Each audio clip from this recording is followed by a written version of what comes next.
You brought up why other networks aren't doing stuff like this.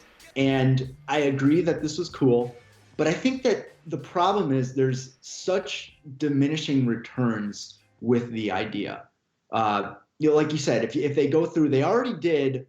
ESPN, ABC has been replaying those classic NBA Finals games, right? So we've already seen them live once without the commentary. Are they going to go back and do commentary with the primaries? I don't think that's a great idea, and I do think it makes a huge difference whether it's Ray Allen uh, or Manu Ginobili compared to LeBron James. I think star power it has such wattage, and what it has in the biggest draw these things have going for them right now, which won't be the same in the future, will be the novelty factor. So, how do you hear that argument from me? Do you agree, or can you push back?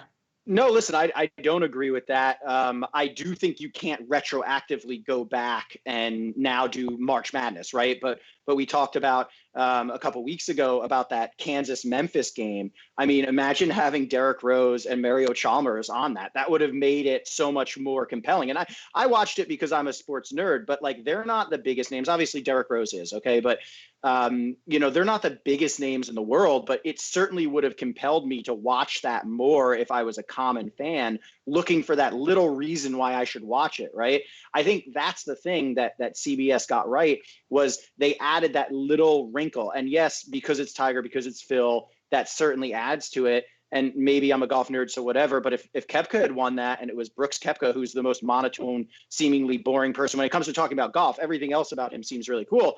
But like when it comes to talking about golf, he's not a really engaged person. He doesn't seem to like it that much. But I would have watched him. I would have listened to it. So like, looking forward, with the NBA playoffs would have been starting like within this week, I believe. Like that would be amazing to hear somebody talking about, get Patrick Ewing on there to talk about the fight against the Miami Heat, right? With Alonzo Mourning and Van Gundy holding on to Alonzo Mourning's like leg. I mean, like again, like it's those moments that I think there are real opportunities for us to do it. I do agree with you in the sense that it has to be something that's like slightly adjacent to what we would be seeing at that time. That's what made this Sunday feel special to me is that, I actually had purchased a onesie for my son when I was at the Masters last year, and he was wearing his shirt and I was wearing mine. And it was just nice sitting there watching the Masters and feeling that in that moment that like, this is what we would have done anyway. So I think having that element of timeliness is very important, but I don't think I don't think it gets worse because the player gets worse. I think that the ratings aren't going to be as big. Right. If you get LeBron James to do anything, of course, the ratings are going to be big. If LeBron James had done the horse tournament, I guarantee you the ratings would have been higher than what they wound up being. So, it goes without saying that star power adds to it. But I don't think that the lack of star power would take away from it. Or it wouldn't be as interesting, at least to people who are going to watch it and just needed that little extra thing. I wanted to just quickly go back to a point before I turn it back over to you. Phil Mickelson, one of the coolest things he said during his interview with Nance was that he had the putt on 12, which he birdied in 2004, which really kind of spurred on the back nine charge that he made on his way to catching Ernie Els and ultimately surpassing him and winning his first major. He said that he had that putt, a very similar one, in 2002 and 2003. And he explained how the shot had broken both ways. He had hit it through the break one time and he hit it too softly. And so he finally had all of that information, that 3 years, it took him 3 years of doing that putt in order to do it. And then the other point I wanted to make about you is, did you notice that Tiger Woods also knew what everybody else did in his group? He was talking about Tony Finau's shot that was like coming up on 15 when he was on 12. He was like, it was one of the best, whatever, 6 irons, I think it was, that I've ever seen.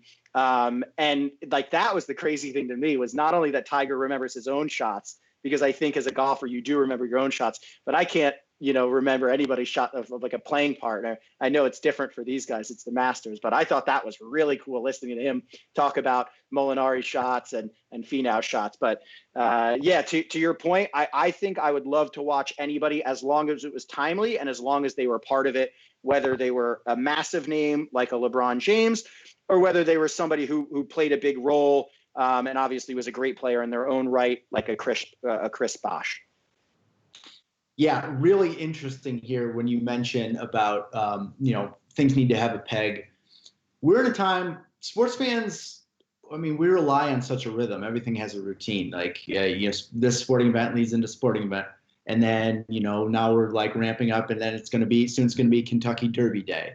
Soon it's going to be, time when the British Open would be played. We have such a calendar built into our rhythms of sports, and it's such a comforting thing too. It's not something anybody ever stops and pauses and thinks about, like, oh, I'm comforted by the regularity of the sports calendar. But it's very real because, it helps us mark the passing of time. We're used to it. Our body understands what's going to come next, where our mind is supposed to be focused. There's this real comfort in the security blanket that we have. So you're absolutely right that I think that plays a big part of it. The problem is that we're in this unprecedented time where there is no normal, right? And our entire calendar, as well as our expectations for what we're going to see as sports fans, are going to change.